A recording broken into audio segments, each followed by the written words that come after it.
Bom, em relação à funcionalidade do sistema nervoso, nós temos a divisão, o sistema voluntário e o sistema involuntário.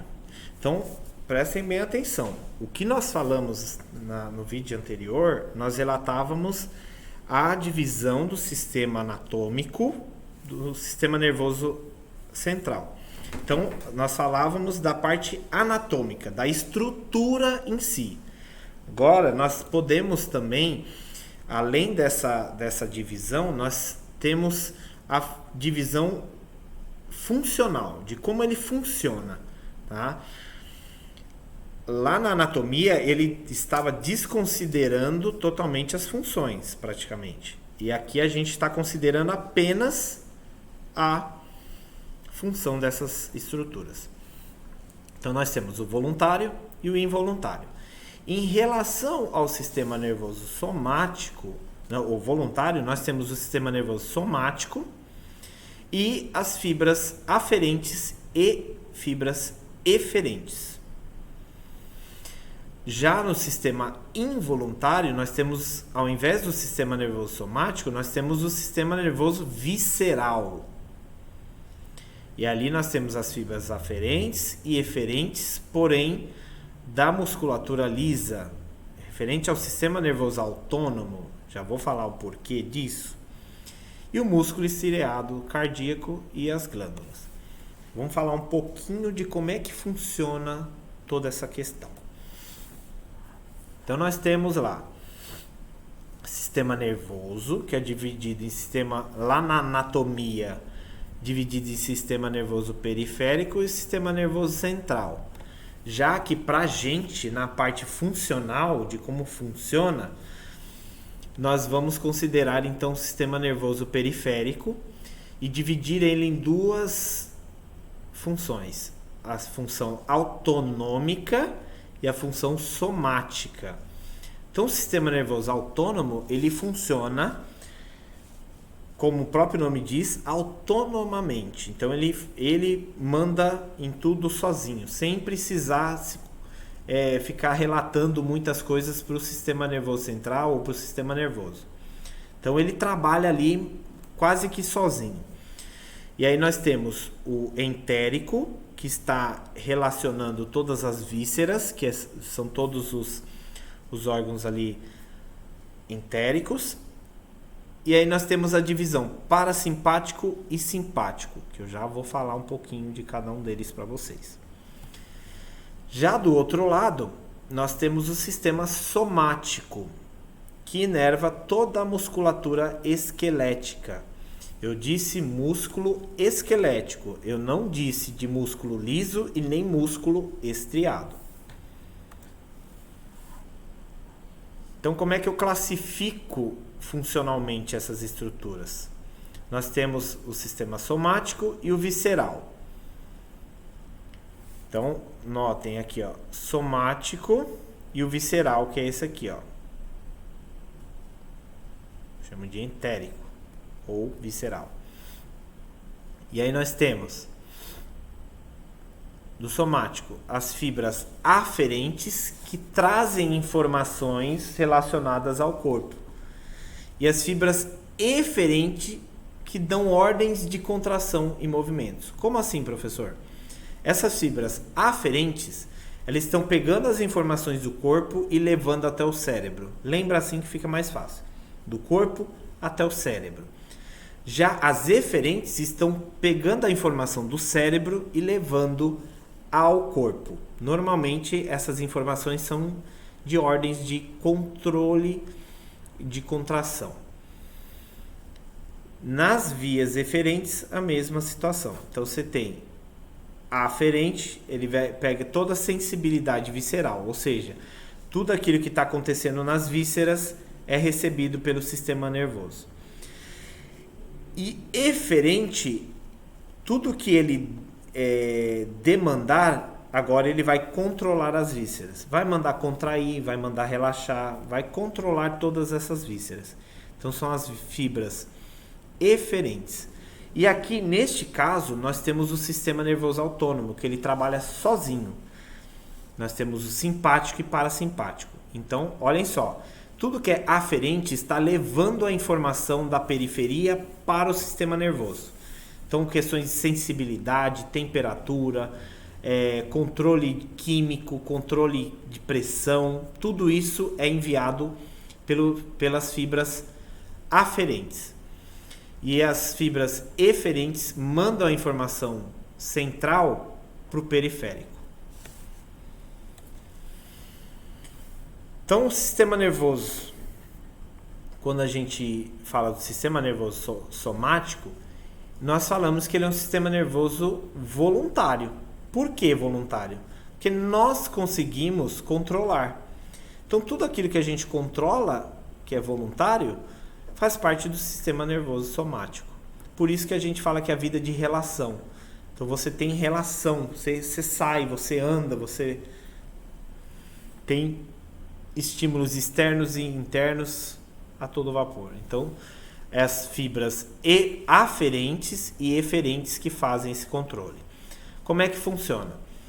Imagina que na nossa pele, em todo o nosso corpo, nós temos distribuídos receptores nessas terminações nervosas, e essas informações de temperatura, de pressão, de calor, de tudo, né? Informação luminosa, tudo isso vem através de um neurônio, e esse neurônio vai mandar para outro neurônio lá na medula ou no tronco encefálico. Esse neurônio pegou essa informação, agora ele vai passar para uma outra região, que é a do tálamo. E esse tálamo agora ele vai enviar a informação lá para o córtex cerebral. Então, de lá de fora do nosso corpo, veio trafegando até chegar no córtex, que é o nosso cérebro. Ok? Sistema nervoso central. Então, do periférico passou para o central e o central agora está processando a informação. Já as fibras eferentes fazem um caminho contrário. Então, do córtex sai uma informação direto para a medula e da medula direto por um nervo para um músculo. E esse músculo vai contrair. Simples assim. Então, basicamente, o que está acontecendo na fibra eferente, a informação sai do córtex. Tudo isso aqui é córtex, ó. Sai do córtex, vai para a medula. Da medula, ele encontra com outro neurônio, um neurônio motor, e esse neurônio vai levar a informação para contrair um músculo.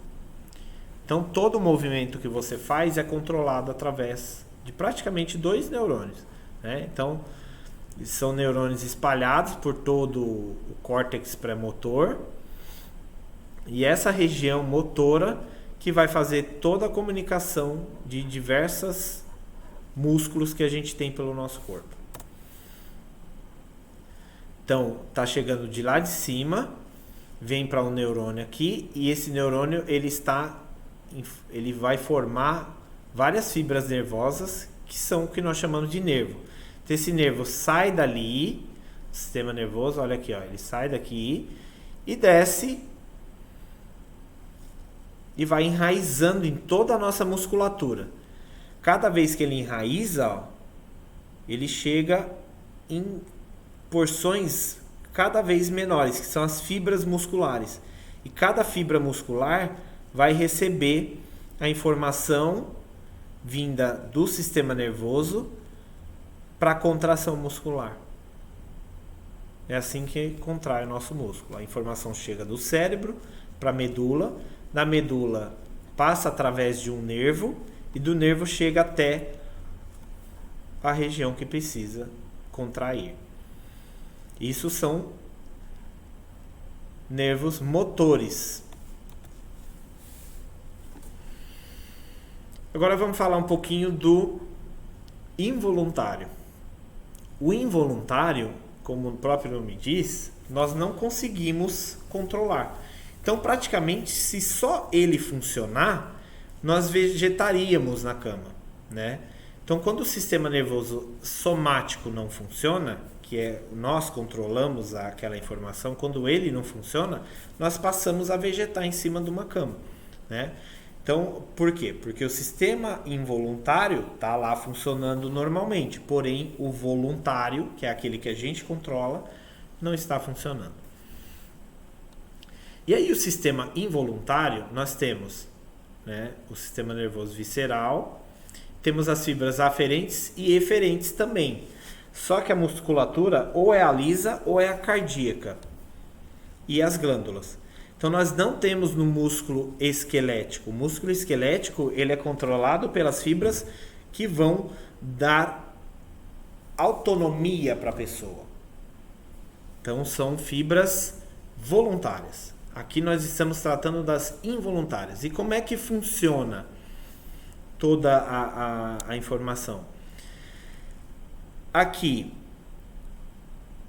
os visceroreceptores, ou seja, receptores presentes nas vísceras, recebem uma informação e essa informação vai para a medula. E da medula passa para o diencéfalo, que lá na região central, e ali essas informações vão para o córtex. Dessa forma, nós teremos impulsos que nós chamamos de impulsos conscientes, ou seja, que a gente consegue sentir. Mas não necessariamente isso aqui vai acontecer. Não necessariamente a medula vai comunicar o diencéfalo que vai comunicar o córtex. A informação pode parar aqui e voltar para trás. Então, isso aqui nem sempre vai acontecer. Isso aqui vai acontecer quando nós estivermos conscientes. Em alguns casos, pode voltar da medula direto para o gânglio, para a produção de algum efeito, tá? Então, nesse caso, por exemplo, na fibra eferente, nós temos lá o diencéfalo, uma parte do hipotálamo, lá embaixo, comunica com a medula, da medula comunica com os gânglios, e dos gânglios vai a informação para o músculo liso ou para o músculo cardíaco para que haja contração. E no caso das glândulas, secreção de hormônios ou substâncias. Então aí, neste caso, o sistema nervoso autônomo que está trabalhando. E aí vai para a musculatura lisa e musculatura cardíaca. Como é que vai funcionar? Então você tem lá o hipotálamo, que vai se comunicar com o neurônio ali na medula. Da medula ele vai se comunicar com algum neurônio que esteja em algum gânglio. E do gânglio vai passar direto para o músculo liso. Lembrando que nós temos músculos lisos, né, viscerais, que estão lá nas nossas vísceras, no esôfago, no estômago, intestino, no intestino grosso e outras glândulas, ok? No útero, e, enfim, um monte de órgãos, isso são músculos lisos. E essas informações vão trafegar através de toda essa estrutura que eu estou mostrando para vocês. Hipotálamo, medula, gânglio e músculo. E esses músculos vão se contrair. Qual que é a importância de músculo liso contrair no estômago? Fazer a mistura desse alimento com suco gástrico. Nós falaremos mais sobre isso nas próximas aulas, onde a gente vai falar de sistema digestivo. E aí nós temos lá o sistema nervoso somático, então, ele tem diferença do sistema nervoso simpático e do parasimpático. Lembrando, o somático é aquele que a gente falou que tem controle, nós controlamos. Já o sistema nervoso autônomo, nós não conseguimos controlar. Neles nós temos o simpático e o parasimpático. Como que funciona o somático? O somático ele vai liberar acetilcolina para que o músculo contraia. Já o sistema nervoso autônomo, simpático, ele libera norepinefrina ou adrenalina, noradrenalina, nós chamamos. Então, o que vai acontecer? Quando ele libera a norepinefrina, um órgão vai responder àquela informação. Então, um exemplo, a noradrenalina no coração vai aumentar a frequência cardíaca. No vaso sanguíneo, ele vai aumentar a pressão do vaso. Então, a pressão sanguínea vai aumentar. É para isso que serve o sistema nervoso autônomo simpático. Já no parasimpático, vai acontecer normalmente o oposto que o simpático acontece. Então, no coração, por exemplo, quando o nervo parasimpático libera a informação no coração, você tem diminuição dos batimentos cardíacos. Já o simpático, ele libera a noradrenalina, que aumenta a frequência cardíaca. Olha só, um aumenta e o outro diminui. Aqui nós temos a norepinefrina aumentando a pressão arterial. E no caso do parasimpático, a acetilcolina vai relaxar o vaso, promovendo, portanto, dilatação e diminuição da pressão arterial. Então, cada um em determinados órgãos vai ter função diferente, o simpático e o parasimpático. E aí, como é que funciona? Olha lá, então um nervo sai de uma região. Olha aqui, ó, esse aqui é um dos nervos muito importantes. O nervo vago, ele inerva toda a laringe, então toda essa questão de deglutição ele ajuda, ele auxilia na deglutição. E vai para os órgãos lá embaixo, ó. Ele vai se alastrando para vários órgãos, inclusive coração, ó. Notem que ele vai para o coração, ele vai para o pulmão. Então as informações do sistema nervoso passam por aqui e vão para os órgãos lá embaixo.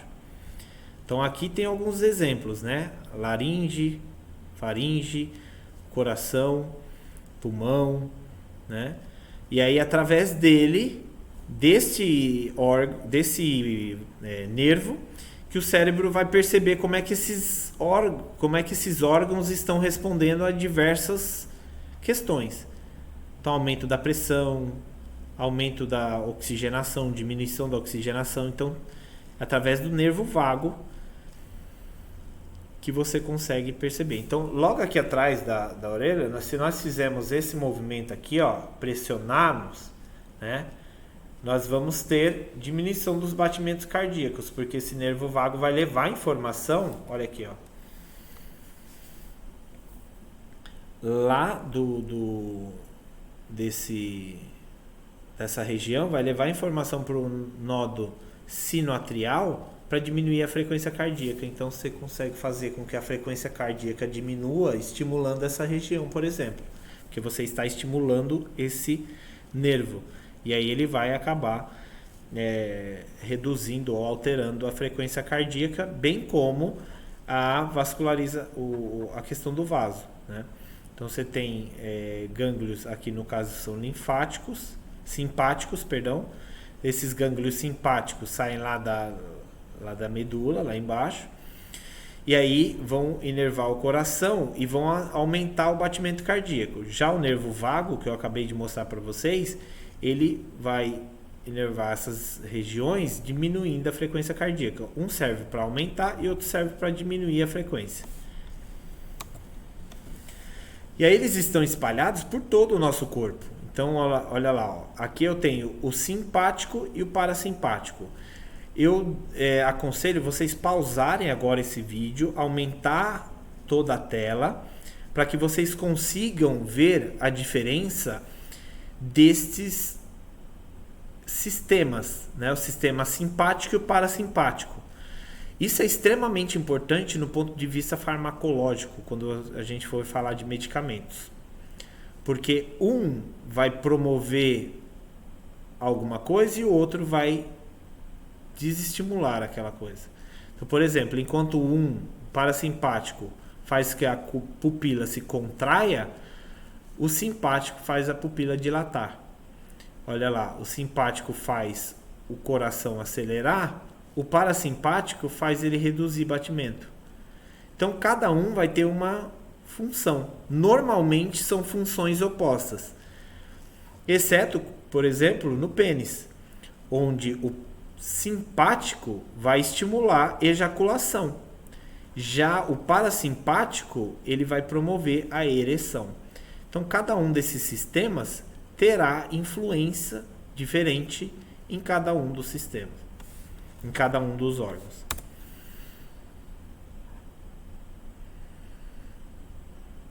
E aí nós temos um exemplo aqui, ó, né? Esses neurônios que eu falei para vocês.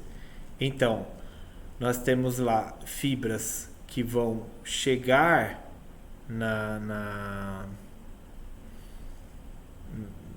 no testículo, né?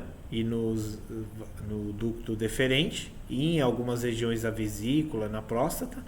E esses nervos são nervos do sistema nervoso simpático, que vão promover a ejaculação.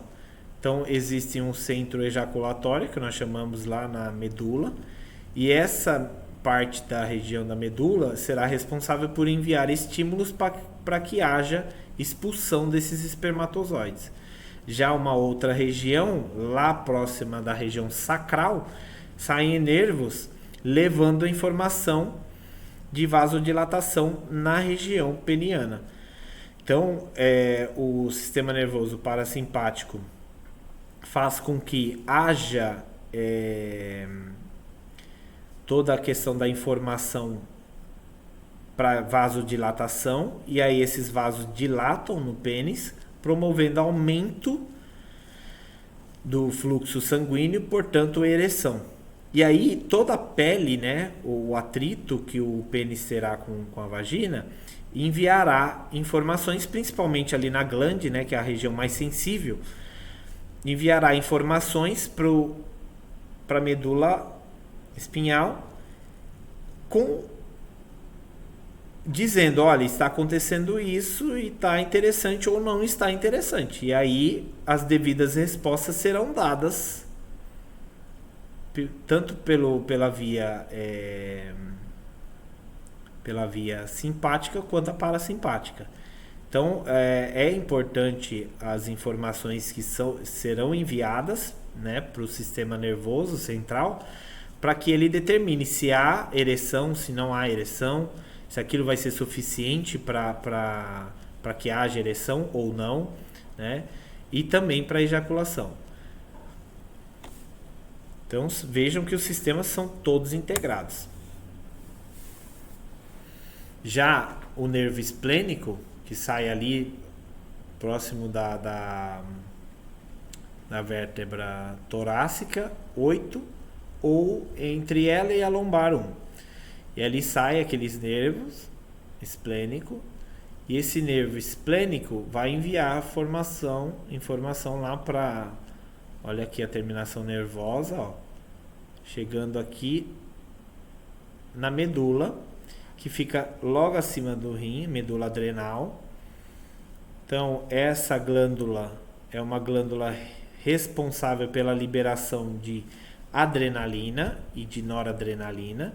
Ela está logo acima do rim, e olha só, ela vai começar a ser estimulada e, portanto, ela vai liberar adrenalina, e essa adrenalina vai ser liberada para todo o corpo através dos vasos sanguíneos. Então, da terminação nervosa, mandou liberar, e ela vai liberar, forçando a saída para a corrente sanguínea e chegando por todo o corpo.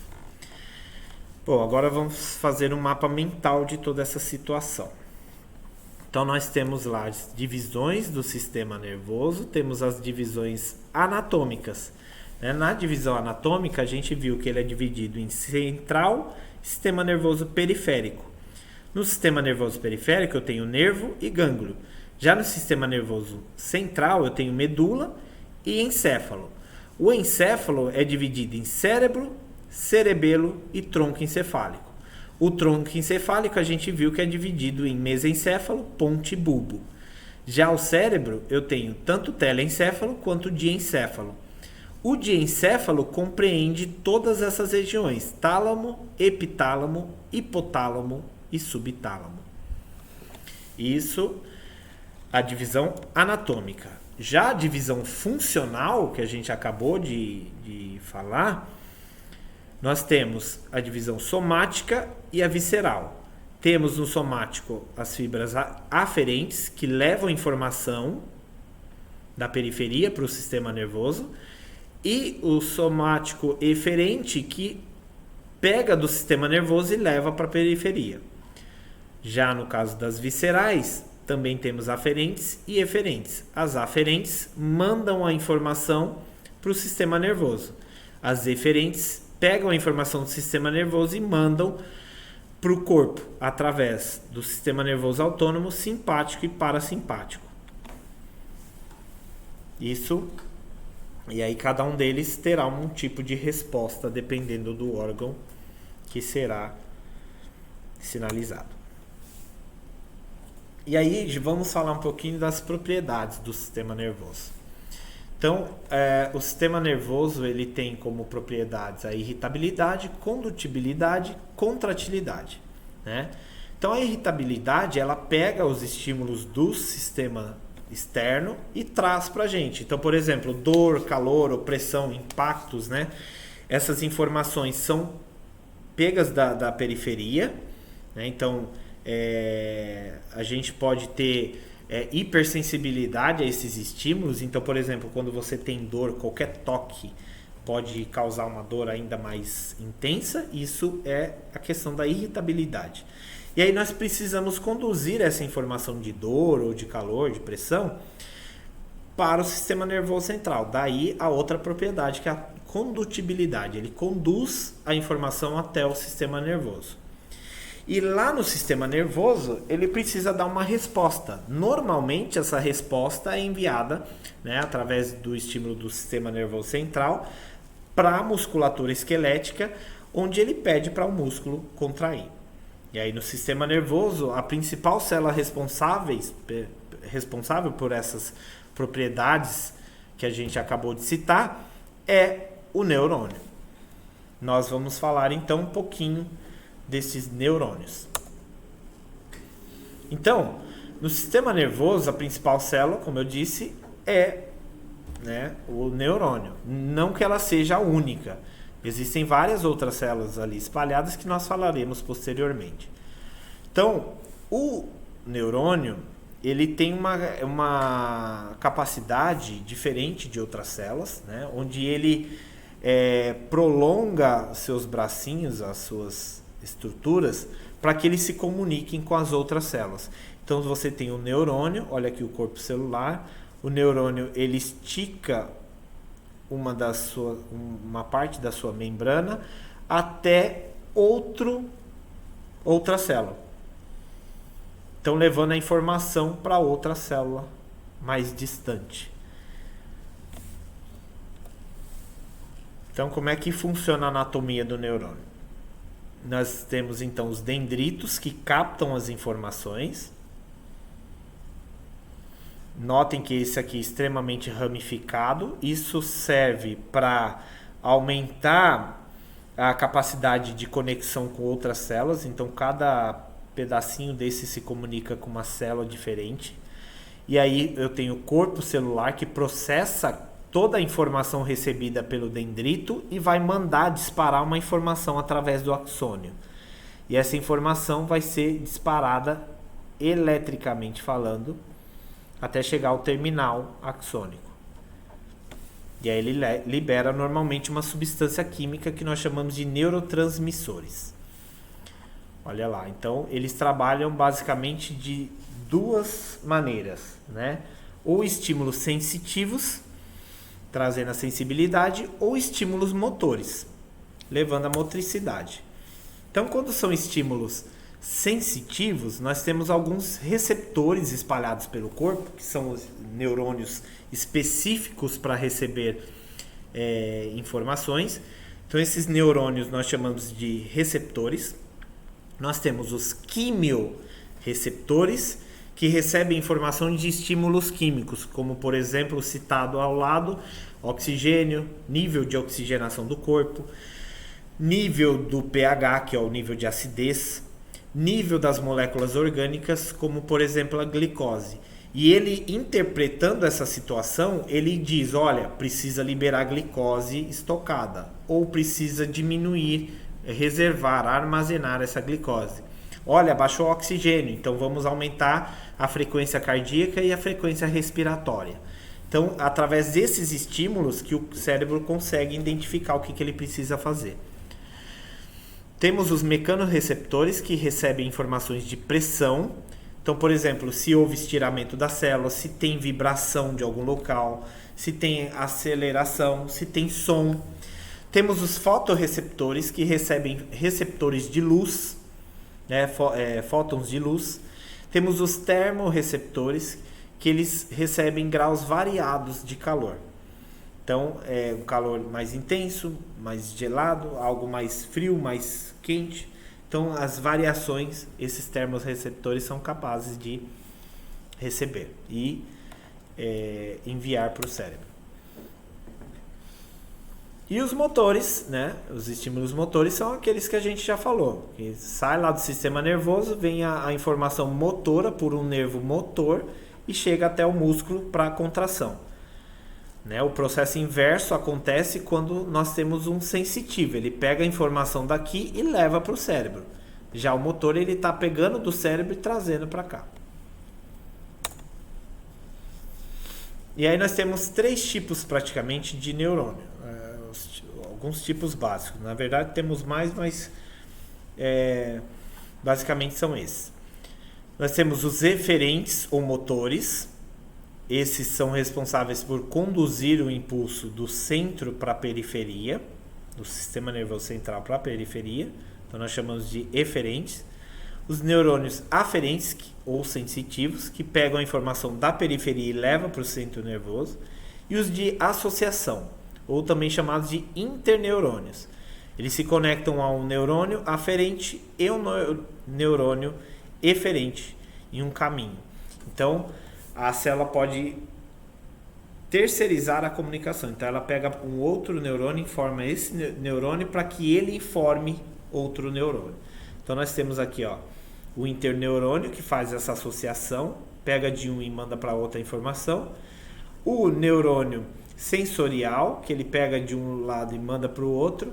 E o motoneurônio, que ele recebe a informação de contração e libera essa informação para que haja contração muscular. Aqui eu tenho uma ideia de como funciona, né? Então sai lá da medula espinhal. Da medula espinhal, então você tem neurônios, tá? Vários neurônios formam o que nós chamamos de nervo, tá? Então aquilo que a gente conversou até agora, o nervo, nada mais é que o neurônio estendido. Olha só, aqui eu tenho o corpo celular do neurônio e o axônio dele, são compridões, são extensos, bem grandes. Então olha lá, um neurônio 1 é o roxinho, está inervando todas essas células que vocês estão vendo roxinhas aqui, essas células musculares que nós chamamos de fibras musculares. O neurônio 2 está inervando todas as azuis, E o 3, que é o vermelho, todos os vermelhinhos. Então notem que cada neurônio inerva várias fibras musculares diferentes. Então quando a informação chega aqui, se só esse neurônio 1 recebeu a informação, somente a fibra roxa que vai contrair. Se o 1 e o 2 recebeu essa informação, então as azuis e as roxas vão contrair. Agora, se os 3 recebem a informação, todas as fibras contraem. E aí você tem uma contração mais intensa, mais forte da musculatura ou mais fraca. Já os aferentes, eles pegam as informações do receptor, de um neurônio que eu chamo de receptor, leva para o sistema nervoso central e do sistema nervoso central manda de volta pela fibra eferente, que é a fibra motora. Então, o aferente, ele sempre leva a informação e o eferente sempre devolve a informação para a periferia. Então, um exemplo é o arco reflexo. Imagine aqui, então, se você deu uma martelada no joelho de uma pessoa, as células que estão ali aferentes vão mandar, aferentes ou sensoriais, vão mandar essa informação para a medula. A medula imediatamente devolve a informação para um neurônio motor mandando contrair a perna. E aí você tem a perna levantando, que é aquele reflexo que a gente tem. A mesma coisa é quando você queima a mão. Você tira a mão rapidamente. Por quê? Porque a informação chegou na medula dizendo que está quente demais e a medula devolveu a informação mandando você contrair e tirar a mão dali que está quente. Olha lá. Ó. Então você pôs a mão no fogo, recebeu a informação que está quente, essa informação trafega rapidamente para o neurônio, lá na medula espinhal, e a medula espinhal já devolve falando, ó, contrai para tirar logo essa mão daí, porque está quente. Isso nós chamamos de arco reflexo. Os interneurônios estão aqui, ó. São os interneurônios ou neurônios associativos. Eles recebem a informação sensorial e processam essa informação e devolvem para um outro neurônio levar a informação motora. Eles então intermediam a comunicação. Olha lá, ó. Um recebe, um intermedia e o outro manda a informação. Sempre, sempre, sempre assim. O máximo que pode acontecer é essa informação vir direto para esse neurônio aqui, ó, sem um interneurônio. E aí, para finalizar, o sistema nervoso é composto por várias células, né? Então nós temos os neurônios, que são as principais células de comunicação, mas nós temos os astrócitos. Os astrócitos desempenham funções importantes, por exemplo, no sono. Então, no sono, eles que fazem todo o reparo, que o trabalho do sistema nervoso, eles limpam todo aquele excesso de informação, todas aquelas informações que a gente processou durante o dia. Então, o astrócito está extremamente importante. Tem várias pesquisas recentes mostrando que eles também participam de forma intermediando as comunicações dos neurônios. Nós temos os oligodendrócitos, que são essas células que formam o que nós chamamos de bainha de mielina. Essa bainha serve como se fosse um fio isolante, uma fita isolante, perdão. E essa fita isolante, ela diminui a possibilidade da eletricidade escapar, porque esses neurônios se comunicam através de eletricidade. E esses oligodendrócitos, eles formam o que nós chamamos de bainha de mielina, isso no sistema nervoso central, né? As células que são responsáveis pela formação de bainha de mielina no sistema nervoso periférico eu chamo de célula de Schwann. Então as células de Schwann também fazem essas bainhas de mielina que vão promover o isolamento elétrico dessas regiões. E isolando essas regiões eletricamente falando, isso tem a vantagem de não escapar a informação e da informação chegar mais rápido de maneira mais eficaz. E as micróglias, que são células de defesa da região do sistema nervoso, e elas são responsáveis então por defender de possíveis patógenos que estejam ali interferindo. Então várias pesquisas mostram a participação dessas micróglias, por exemplo, em doenças neurodegenerativas, porque você tem as micróglias ativas nessas doenças, onde o processo inflamatório é extremamente intenso. Então, por exemplo, no Alzheimer, na epilepsia, né? Então você tem essas células superativadas. Ok? Então,